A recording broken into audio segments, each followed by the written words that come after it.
ನಮಸ್ಕಾರ, ನೀವು ನೋಡ್ತಾ ಇದ್ದೀರಾ ಪಕ್ಕಾ ಪಾಲಿಟಿಕ್ಸ್. ನಾನು ಸ್ಮಿತಾ ರಂಗನಾಥ್. ಇಡೀ ದಿನದ ರಾಜಕೀಯ ವಿದ್ಯಮಾನಗಳ ಪೈಕಿ ಅತ್ಯಂತ ಪ್ರಮುಖ ಅನಿಸುವಂತಹ ಸುದ್ದಿಗಳನ್ನು ಮುಂದಿನ ಅರ್ಧ ಗಂಟೆಗಳ ಕಾಲ ಗಮನಿಸ್ತಾ ಹೋಗೋಣ. ಶುರು ಮಾಡೋಣ ಇವತ್ತಿನ ಪಕ್ಕಾ ಪಾಲಿಟಿಕ್ಸ್ ಅನ್ನ ರಾಜಕೀಯ ವಿದ್ಯಮಾನಗಳ ಪೈಕಿ ಅತಿ ದೊಡ್ಡ ಸುದ್ದಿಯ ಮೂಲಕ.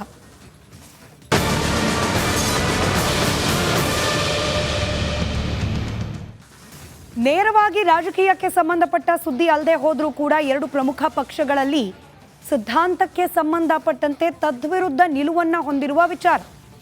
ಮಂಡ್ಯದಲ್ಲಿ ಸಂಕೀರ್ತನಾ ಯಾತ್ರೆ ಇವತ್ತು ನಡೆಸಲಾಗಿದೆ.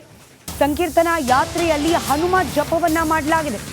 ಕೇವಲ ಹನುಮ ಜಪ ಮಾತ್ರವಲ್ಲ, ಕಳೆದ ಬಾರಿಯ ವಿಧಾನಸಭಾ ಚುನಾವಣೆ ಸಂದರ್ಭದಲ್ಲಿ ಬಹಳಷ್ಟು ಸದ್ದು ಹಾಗೆ ಚರ್ಚೆಗೆ ಗ್ರಾಸವಾಗಿದ್ದ ಎರಡು ಹೆಸರು, ಉರಿಗೌಡ ಹಾಗೆ ನಂಜೇಗೌಡ. ನೆನಪಿರಬಹುದು ತಮಗೆ, ಹೆಬ್ಬಾಗಿಲನ್ನೇ ಉರಿಗೌಡ ಹಾಗೆ ನಂಜೇಗೌಡ ಹೆಸರಲ್ಲಿ ನಿರ್ಮಾಣ ಮಾಡಿದ್ದು ಸಾಕಷ್ಟು ವಿವಾದಕ್ಕೆ ಕಾರಣವಾಗಿತ್ತು. ಇದೀಗ ಸಂಕೀರ್ತನಾ ಯಾತ್ರೆಯಲ್ಲಿ ಉರಿಗೌಡ ಹಾಗೆ ನಂಜೇಗೌಡ ಪರ ಜೈಕಾರ ಮೊಳಗಿದೆ. ಜಾಮಿಯಾ ಮಸೀದಿ ಪಕ್ಕದಲ್ಲೇನೆ ಹನುಮ ರಾಮನ ಭಜನೆ ಮಾಡಲಾಗಿದೆ. ರಸ್ತೆಯಲ್ಲಿ ಕುಳಿತು ಭಜನೆಯನ್ನ ಮಾಡಿದ್ದಾರೆ ಹನುಮ ಮಾಲಾಧಾರಿಗಳು. ನಿಮಿಷಾಂಬ ದೇಗುಲದಿಂದ ಸರಿಸುಮಾರು 3 ಕಿಲೋಮೀಟರ್ವರೆಗೆ ಬೃಹತ್ ಮೆರವಣಿಗೆ ನಡೆಸಲಾಗುತ್ತೆ. ಸಂಕೀರ್ತನಾ ರ್ಯಾಲಿ, ಹನುಮ ಧ್ವಜ ಹಿಡಿದು ಜೈ ಶ್ರೀರಾಮ್ ಘೋಷಣೆಯನ್ನ ಕೂಗಿದ್ದಾರೆ ಭಕ್ತರು.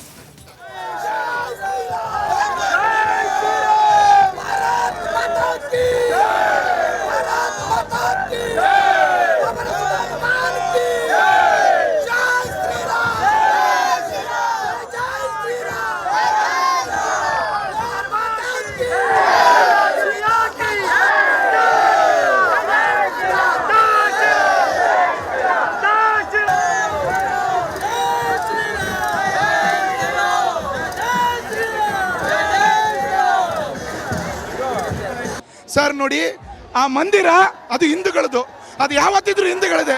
ಇದು ತಲಾಂತರದ ವಿಜಯನಗರ ಸಾಮ್ರಾಜ್ಯದಲ್ಲಿ ಇರ್ತಕ್ಕಂಥ ಮಂದಿರ. ಇದು ಈ ಮಂದಿರನ ಮಸೀದಿ ಮಾಡ್ಕೊಂಡ್ರೆ ನಾವು ಬಿಡಲ್ಲ. ಇದು ಈ ಹೋರಾಟದಿಂದನೇ ಆಗೋದು, ಈ ಹೋರಾಟದಿಂದನೇ ಇದಾಗೋದು. ಸರ್ಕಾರಗಳು ಕಣ್ಮುಚ್ಕೊಂಡು ಕೂತಿದ್ದಾವೆ, ಇಲಾಖೆಗಳು ಕಣ್ಮುಚ್ಕೊಂಡು ಕೂತಿದ್ದಾವೆ. ನಾನು ಒಂದೇ ಮಾತು ಹೇಳೋದು, ನೀವು ಬನ್ನಿ, ನಾವು ಬರ್ತೀವಿ, ಕೂತ್ಕೊಳ್ಳೋಣ. ನಿಮ್ಮ ಕುರುಹುಗಳಿತ್ತು ಅಂದ್ರೆ ನಾವು ಬಿಟ್ಕೊಡ್ತೀವಿ. ನಮ್ಮ ಕುರು ಇದ್ರೆ ನೀವು ಬಿಟ್ಕೊಡ್ತೀರಾ ಅಂದ್ರೆ ನಾವು ರೆಡಿ. ನಾವು ಯಾರು ಕೂಡ ಸಂಘರ್ಷಕ್ಕೆ ಬರ್ತಿಲ್ಲ. ನಾವು ಒಳ್ಳೆತನಕ್ಕೋಸ್ಕರ ಬಂದಿದ್ದೀವಿ, ನಾವು ಒಳ್ಳೆತನದಿಂದಲೇ ಇರ್ತೀವಿ. ಅದಕ್ಕೆ ನೀವು ರೆಡಿ ಅಂದ್ರೆ ನಾವು ರೆಡಿ. ಸರ್ ನೋಡಿ, ನಾವು ಹಿಂದೂ ಸಮಾಜ ಅಂಬೇಡ್ಕರ್ ಅವರ ಸಂವಿಧಾನ, ನಮ್ಮ ಅಂಬೇಡ್ಕರ್ ಅವರ ಸಂವಿಧಾನಕ್ಕೇನೆ ನಾವು ಗೌರವ ಕೊಡೋದು. ಆ ಗೌರವ ಕೊಡೋದ್ರಿಂದನೇ ನಾವು ಕೇಸ್ ಹಾಕಿರೋದು. ನ್ಯಾಯಾಲಯದ ಮೇಲೆ ನಂಬಿಕೆ ಇದೆ ನಮಗೆ. ಹೇಗೆ ಶ್ರೀರಾಮಚಂದ್ರ ಪ್ರಭು ಅಯೋಧ್ಯೆಯಲ್ಲಿ ನಾವು ಮಂದಿರ ಕಟ್ಟುದೋ, ನ್ಯಾಯಾಲಯ ತೀರ್ಪು ಸಿಕ್ತೋ, ಉತ್ಖನನ ಮಾಡಿ ಅದೇ ಥರ ಇಲ್ಲಿ ಸರ್ವೆ ಮಾಡಿ ಉತ್ಖನನ ಮಾಡಿ ಈಗಿರೋ ಸರ್ಕಾರದ ಮೇಲೆ ನಮ್ಗೆ ವಿಶ್ವಾಸ ಇಲ್ಲ. ಯಾವ ನಮ್ಮ ಹಿಂದುತ್ವದ ಸರ್ಕಾರ ಬರುತ್ತೋ ಅವಾಗ ನಾವು ಇದಕ್ಕೆ ತಕ್ಕ ಉತ್ತರ ಕೊಟ್ಟು ಉತ್ಖನನ ಮಾಡಿಸಿ ನಾವು ಇದೇ ಜಾಗದಲ್ಲಿ ತಿರ್ಗಾ ಶ್ರೀರಾಮಚಂದ್ರನ ಭಕ್ತ ಹನುಮನ ವಿಗ್ರಹವನ್ನು ಪ್ರತಿಷ್ಠಾಪನೆ ಮಾಡ್ತೀವಿ. ಜೈ ಶ್ರೀರಾಮ್. ನಾವು ಹಿಂದೂ ಸಮಾಜ ಅಂಬೇಡ್ಕರ್ ಅವರ ಸಂವಿಧಾನ, ನಮ್ಮ ಅಂಬೇಡ್ಕರ್ ಅವರ ಸಂವಿಧಾನಕ್ಕೇನೆ ನಾವು ಗೌರವ ಕೊಡೋದು. ಆ ಗೌರವ ಕೊಡೋದ್ರಿಂದನೇ ನಾವು ಕೇಸ್ ಹಾಕಿರೋದು. ನ್ಯಾಯಾಲಯದ ಮೇಲೆ ನಂಬಿಕೆ ಇದೆ ನಮಗೆ. ಹೇಗೆ ಶ್ರೀರಾಮಚಂದ್ರ ಪ್ರಭು ಅಯೋಧ್ಯೆಯಲ್ಲಿ ನಾವು ಮಂದಿರ ಕಟ್ಟುದೋ, ನ್ಯಾಯಾಲಯ ತೀರ್ಪು ಸಿಕ್ತೋ, ಉತ್ಖನನ ಮಾಡಿ ಅದೇ ಥರ ಇಲ್ಲಿ ಸರ್ವೆ ಮಾಡಿ ಉತ್ಖನನ ಮಾಡಿ ಈಗಿರೋ ಸರ್ಕಾರದ ಮೇಲೆ ನಮ್ಗೆ ವಿಶ್ವಾಸ ಇಲ್ಲ. ಯಾವ ನಮ್ಮ ಹಿಂದುತ್ವದ ಸರ್ಕಾರ ಬರುತ್ತೋ ಅವಾಗ ನಾವು ಇದಕ್ಕೆ ತಕ್ಕ ಉತ್ತರ ಕೊಟ್ಟು ಉತ್ಖನನ ಮಾಡಿಸಿ ಮೂಡಲ ಹನುಮನನ್ನ ಪುನಃ ತನ್ನ ಮೂಲ ಸ್ಥಾನದಲ್ಲಿ ಸ್ಥಾಪನೆ ಮಾಡುವವರೆಗೂ ಕೂಡ ನಿರಂತರವಾಗಿ ಈ ಹೋರಾಟ ಹಾಗೆ ಸತ್ಯ ಧರ್ಮಕ್ಕೋಸ್ಕರ ಆಗ್ರಹ ಮುಂದುವರಿಯುತ್ತೆ ಅನ್ನೋದು ಹನುಮ ಮಾಲಾಧಾರಿಗಳ ಆಗ್ರಹ ಆಗಿದೆ. ಈ ಸಂಕೀರ್ತನಾ ಯಾತ್ರೆ ಯಾವ ರೀತಿಯಾಗಿ ಸಾಗಿದೆ, ಇದರ ಡೀಟೇಲ್ಸ್ನೊಂದಿಗೆ ನನ್ನ ಇಬ್ಬರು ಕಲೀಗ್ಸ್ ಆನಂದ್ ಹಾಗೆ ನಿಕೇಶ್ ನೇರ ಸಂಪರ್ಕದಲ್ಲಿದ್ದಾರೆ. ನಿಕೇಶ್, ಹೇಗೆ ಸಾಗ್ತಾ ಇದೆ ಈ ಹನುಮ ಮಾಲಾಧಾರಿಗಳ ಸಂಕೀರ್ತನಾ ಯಾತ್ರೆ? ಏನು ಹೇಳ್ತಿದ್ದಾರೆ ಮಾಲಾಧಾರಿಗಳು? ಖಂಡಿತ ಸ್ಮಿತಾ ರಂಗನಾಥ್, ಈಗಾಗಲೇ ನಾವು ಗಮನಿಸ್ತಾ ಇರ್ಬೋದು, ನಿಮಿಷಾಂಬ ಟೆಂಪಲ್ ಇಂದ ಈ ಒಂದು ಬೃಹತ್ ಯಾತ್ರೆ ಮೆರವಣಿಗೆ ಮುಖಾಂತರ ಬಂದಿರುವಂತದ್ದು. ಶ್ರೀ ರಂಗನಾಥ ದೇವಸ್ಥಾನದ ಮುಂಭಾಗದಲ್ಲಿ ಹಾದು ಹೋಗಿ ಮಾಲಾಧಾರಿಗಳು ಕಾವೇರಿ ನದಿಯಲ್ಲಿ ಸ್ನಾನ ಮಾಡಿ ಮಾಲೆಯನ್ನು ಅಲ್ಲಿಗೆ ಬಿಡ್ತಾರೆ ರಂಗನಾಥ ದೇವರ ಟೆಂಪಲ್ ಅಲ್ಲಿ. ಈಗಾಗಲೇ ಇಲ್ಲಿಷ್ಟು ಗೊಂದಲ ಕೂಡ ಉಂಟಾಯಿತು. ಆ ಗೊಂದಲ ಕಾರಣ ಆಗಿರುವಂತದ್ದು, ನಾನು ಅವ್ರನ್ನ ಮಾತಾಡ್ಸಿದ್ದೀನಿ. ಆತನ ಹೆಸರು ತ್ರಯಂಬಕೇಶ್ ಅಂತ, ಮೆಡಿಕಲ್ ರೆಪ್ರೆಸೆಂಟೇಟಿವ್ ಅಂತ ಹೇಳಿದ್ರು. ಸೊ ಅಲ್ಲಿ ಏನಾಗ್ತಿದೆ ಅಂತ ಹೇಳಿದ್ರೆ, ಆತ ಇಲ್ಲಿ ಟೂರಿಸ್ಟ್ ಅಂತೆ, ಇಲ್ಲಿ ಮೈಸೂರಿಗೆ ಬಂದಿದ್ದಂತೆ. ಮೈಸೂರಿಗೆ ಬಂದಂತ ಸಂದರ್ಭದಲ್ಲಿ, ಮಂಡ್ಯಕ್ಕೆ ಬಂದಂತ ಸಂದರ್ಭದಲ್ಲಿ ಈ ರ್ಯಾಲಿ ಸಾಗ್ತಾ ಇರುವಂಥ ಸಂದರ್ಭದಲ್ಲಿ ಒಂದು ಫೋಟೋಸನ್ನು ತೆಗೆದಿದ್ದಾನೆ. ಆ ಸಂದರ್ಭದಲ್ಲಿ ಏನೋ ಒಂದಿಷ್ಟು ಗೊಂದಲ ಉಂಟಾಯಿತು. ಬಟ್ ಆ ಗೊಂದಲ ಅಲ್ಲಿಗೆ ಪರಿಹಾರ ಆಯಿತು. ಆತನನ್ನು ಎತ್ತಾಕೊಂಡು ಹೋದ್ರು ಸ್ಟೇಷನ್ಗೆ. ಬಟ್ ಇಲ್ಲಿನ ಮಂಡ್ಯ SP ಆದಂಥ ಮಲ್ಲಿಕಾರ್ಜುನ್ ಬಾಲದಂಡಿ ಅವರೇ ಇಲ್ಲಿ ಖುದ್ದು ಸ್ಥಳದಲ್ಲಿ ಇದ್ದಾರೆ. ಯಾವುದೇ ರೀತಿ ಕಾನೂನಿಗೆ ಸುವ್ಯವಸ್ಥೆ ಹಾಳಾಗದಂತೆ ಕೂಡ ದೊಡ್ಡ ಮಟ್ಟದಲ್ಲಿ ಕೂಡ ಇವರು ಒಂದಿಷ್ಟು ಕಾನೂನು ಪ್ರೊಸೆಸ್ಗಳನ್ನು ಕೂಡ ಪಾಲನೆ ಮಾಡ್ತಾ ಇರುವಂಥದ್ದು. ಜೊತೆಗೂ ಕೂಡ ನೀವು ಗಮನಿಸ್ತಾ ಇರ್ಬೋದು, ಒಂದು ಕಡೆಯಲ್ಲಿ ಒಂದಿಷ್ಟು ಗೊಂದಲ ಉಂಟಾಯಿತು. ಯಾರು ಏನು ಆತ ಮುಂಬೈಯವನು ಇಲ್ಲಿಗೆ ಯಾಕೆ ಬಂದ, ಫೋಟೋಸನ್ನು ಯಾಕೆ ತೆಗೆದ, ಇನ್ನು ಕೂಡ ವಿಚಾರಣೆ ನಂತರ SP ಆದಂಥ ಮಲ್ಲಿಕಾರ್ಜುನ್ ಬಾಲದಂಡಿ ಅವರೇ ಅದಕ್ಕೆ ಸ್ಪಷ್ಟನೆಯನ್ನು ಕೊಡಬೇಕಾಗತ್ತೆ. ಈಗ ಆತನನ್ನ ಜೀಪಲ್ಲಿ ಕೂರಿಸ್ಕೊಂಡು ಪೊಲೀಸ್ ಸ್ಟೇಷನ್ಗೆ ಕರ್ಕೊಂಡು ಹೋಗಿದ್ದಾರೆ. ಸಾಕಷ್ಟು ಗೊಂದಲ ಉಂಟಾಯಿತು. ಯಾಕಂತ ಹೇಳಿದ್ರೆ ಕೂಲಾಗಿ ಕಾಮಾಗಿ ಜೈಘೋಷದೊಂದಿಗೆ ಹನುಮಾನ್ ಮಂದಿರವನ್ನ ಕಟ್ಟುವೆವು ಎನ್ನುವಂಥ ಜೈಘೋಷದೊಂದಿಗೆ ಈ ಒಂದು ರ್ಯಾಲಿ ನಿಮಿಷಾಂಬ ಟೆಂಪಲ್ನಿಂದ ಸೀದಾ ರಂಗನಾಥ ಟೆಂಪಲ್ ಅಂದರೆ ಜಾಮಿಯಾ ಮಸೀದಿ ಇರುವಂಥ ಪ್ರದೇಶಕ್ಕೆ ಬಂದು ಇಲ್ಲಿ ಒಂದಿಷ್ಟು ಜನ ಹನುಮ ಮಾಲಾಧಾರಿಗಳು ಇಲ್ಲಿ ಭಜನೆಯನ್ನ ಮಾಡಿದ್ರು. ಸೊ ಈ ಭಜನೆಯನ್ನ ಮಾಡಿಬಿಟ್ಟು ಮತ್ತೆ ಶ್ರೀರಂಗನಾಥ ಟೆಂಪಲ್ಗೆ ಅಲ್ಲಿ ಹೋಗಿ ಪ್ರಸಾದವನ್ನ ಸ್ವೀಕಾರ ಮಾಡಬೇಕಾಗುತ್ತೆ. ಪ್ರಸಾದವನ್ನ ಸ್ವೀಕಾರ ಮಾಡಿ ಅಲ್ಲಿ ಕಾವೇರಿ ನದಿಗೆ ಈ ಒಂದು ಮಾಲೆಯನ್ನು ಅರ್ಪಣೆ ಮಾಡ್ತಾರೆ. ಸೊ 9 ದಿವಸ ವ್ರತವನ್ನ ಮಾಡಿಕೊಂಡು ಈ ಒಂದು ಅದ್ಧೂರಿಯಾದಂಥ ಮೆರವಣಿಗೆ ಮಾಡ್ತಾ ಇರುವಂಥದ್ದು. ಬಟ್ ಇಲ್ಲಿ ಒಂದಿಷ್ಟು ಪ್ರೊಸೆಸ್ ನಾನು ನೋಡಿದ್ದೀನಿ. ಇದರ ಮುಂದಾಳತ್ವ ನೇತೃತ್ವವನ್ನು ವಹಿಸಿಕೊಂಡಿರುವಂಥದ್ದು ಅರಸ್ ಅವರು ಹೇಳುವ ಪ್ರಕಾರ, ಲೋಹಿತ್ ಅರಸ್ ಅವರು ಹೇಳುವಂಥ ಪ್ರಕಾರ ನಾವು ಕಾನೂನು ಹೋರಾಟವನ್ನು ಮಾಡ್ತಾ ಇದ್ವಿ, ಅದ್ರ ಪಾಡಿಗೆ ಅದು ನಡೀತಾ ಇದೆ. ಆದರೆ ಧರ್ಮ ಹಾಗೆ ಜನಜಾಗೃತಿ ಕಾರ್ಯಕ್ರಮವನ್ನು ಇಟ್ಕೊಂಡು ಇಲ್ಲಿ ರ್ಯಾಲಿಯನ್ನ ಉದ್ದೇಶಿಸಿ ನಾವು ಈ ರ್ಯಾಲಿಯನ್ನ ಮಾಡ್ತಾ ಇರುವಂಥದ್ದು. ಪ್ರತಿ ವರ್ಷದಂತೆ ಈ ವರ್ಷ ಕೂಡ ರ್ಯಾಲಿ ಅದ್ಧೂರಿಯಾಗಿ ನಡ್ಕೊಂಡು ಬರ್ತಾ ಇದ್ದು. ಕೂಲ್ ಆ್ಯಂಡ್ ಕಾಮ್ ಎಲ್ಲವೂ ಕೂಡ ಕರೆಕ್ಟ್ ಆಗಿತ್ತು. ಆದರೆ ಏಕೆ ಈ ವ್ಯಕ್ತಿ ಎಲ್ಲಿಂದ ಪ್ರತ್ಯಕ್ಷವಾದ ನಂತರ ನಮಗೂ ಕೂಡ ಗೊತ್ತಿಲ್ಲ, ಪೊಲೀಸರಿಗೂ ಕೂಡ ಗೊತ್ತಿಲ್ಲ.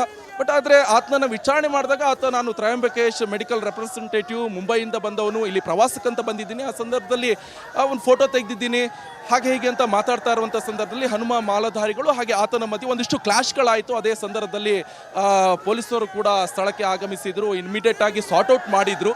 ಸೊ ಸಾರ್ಟ್ ಔಟ್ ಮಾಡಿ ಆತನನ್ನು ಈಗಾಗಲೇ ಹೆಚ್ಚಿನ ವಿಚಾರಣೆಗೆ ಈಗ ಕರ್ಕೊಂಡು ಹೋಗಿದ್ದಾರೆ. ನೆಕ್ಸ್ಟು SP ಅವರು ಅದಕ್ಕೆ ಸ್ಪಷ್ಟನೆಯನ್ನು ಕೊಡ್ತಾರೆ. ಸ್ಮಿತಾ ರಂಗನಾಥ್. ರೈಟ್, ನನ್ನ ಇನ್ನೋರ್ವ ಕಲೀಗ್ ಆನಂದ್ ಕೂಡ ನೇರ ಸಂಪರ್ಕದಲ್ಲಿದ್ದಾರೆ. ಆನಂದ, ಈ ಹನುಮ ಮಾಲಾ ಧಾರಣೆ ಸಂಕೀರ್ತನಾ ಯಾತ್ರೆ ಪ್ರತಿ ವರ್ಷ ಕೂಡ ನಡೆಯುವಂಥದ್ದು. ಆದರೆ ಪ್ರತಿ ವರ್ಷ ಕಳೆದಂತೆಲ್ಲ ಮೂಡಲ ದೇಗುಲದಲ್ಲಿ ಹನುಮನನ್ನ ಪುನರ್ ಪ್ರತಿಷ್ಠಾಪನೆ ಮಾಡಬೇಕು ಅನ್ನೋ ಆಗ್ರಹ ಮತ್ತಷ್ಟು ಮಗದಷ್ಟು ಗಟ್ಟಿ ಧ್ವನಿಯನ್ನು ಪಡ್ಕೊಳ್ತಾ ಸಾಗ್ತಾ ಇದೆ. ಇದ್ರ ಬಗ್ಗೆ ವಿವರಣೆ ನೀಡೋದಾದ್ರೆ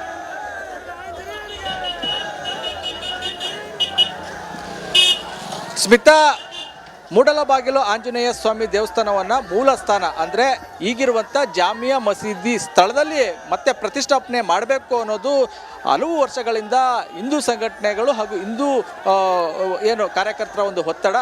ಹಾಗಾಗಿ ಪ್ರತಿ ವರ್ಷವೂ ಕೂಡ ಸಂಕೀರ್ತನ ಯಾತ್ರೆಯನ್ನು ಮಾಡ್ಕೊಂಡು ಬರಲಾಗ್ತಾ ಇದೆ. ವರ್ಷದಿಂದ ವರ್ಷಕ್ಕೆ ಹೋರಾಟದ ಸ್ವರೂಪ ಬದಲಾಗ್ತಾ ಇದೆ. ಆರಂಭದಲ್ಲಿ ಕೆಲವು ಅಂದರೆ ಶ್ರೀರಂಗಪಟ್ಟಣದ ಕೆಲವು ಹಳ್ಳಿಗಳ ಹಾಗೂ ಅಂದರೆ ಸಿಟಿಯ ಜನರು ಮಾತ್ರ ಸೇರ್ಕೊಂಡು ಸಣ್ಣ ಮಟ್ಟದಲ್ಲಿ ಸಂಕೀರ್ತನ ಯಾತ್ರೆಯನ್ನು ಮಾಡ್ಕೊಂಡು ಬರ್ತಾ ಇದ್ರು. ಇದೀಗ ಅದು ದೊಡ್ಡ ಮಟ್ಟದ ಸ್ವರೂಪವನ್ನು ಪಡ್ಕೊಳ್ತಾ ಇದೆ.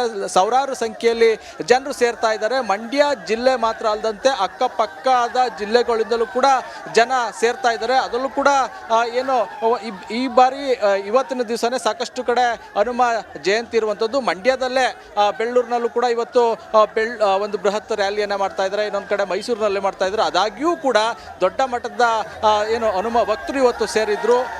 ಇವತ್ತು ಕೂಡ ಯಶಸ್ವಿಯಾಗಿ ಹನುಮ ಸಂಕೀರ್ತನ ಯಾತ್ರೆಯನ್ನು ಮಾಡಿದ್ರು. ಆದರೆ ಈ ಯಾತ್ರೆಯಿಂದ ನ್ಯಾಯ ಸಿಗೋಲ್ಲ ಸರ್ಕಾರದ ಮಟ್ಟದಲ್ಲಿ ಅನ್ನೋದಕ್ಕೂ ಹಿಂದೂ ಸಂಘಟನೆಗಳು, ಹಿಂದೂ ಕಾರ್ಯಕರ್ತರ ಒಂದು ವಾಸ್ತವ ಗೊತ್ತಿದೆ. ಆದರೆ ಜನಜಾಗೃತಿಯನ್ನು ಮಾಡಬೇಕು, ಹಿಂದೂಗಳನ್ನು ಒಂದಷ್ಟು ಎಚ್ಚರಿಸುವಂಥ ಕೆಲಸ ಆಗಬೇಕು ಅನ್ನೋ ಕಾರಣಕ್ಕಾಗಿ, ಅವರಿಗೆ ಜಾಗೃತಿ ಮೂಡಿಸಬೇಕು ಅನ್ನೋ ಕಾರಣಕ್ಕಾಗಿ ಪ್ರತಿ ವರ್ಷವೂ ಕೂಡ ಹನುಮ ಸಂಕೀರ್ತ ಯಾತ್ರೆಯನ್ನು ಮಾಡ್ಕೊಂಡು ಬರ್ತಾ ಇದೆ.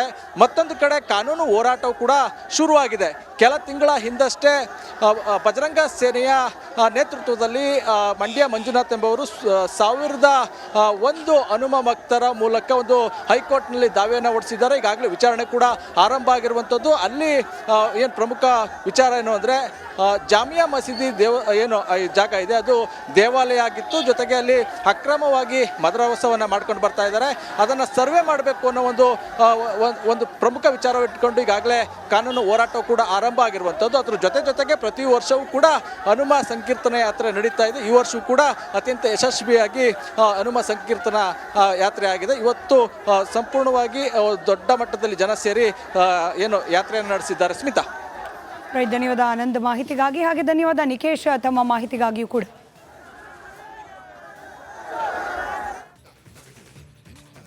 ಈ ರೀತಿಯಾಗಿ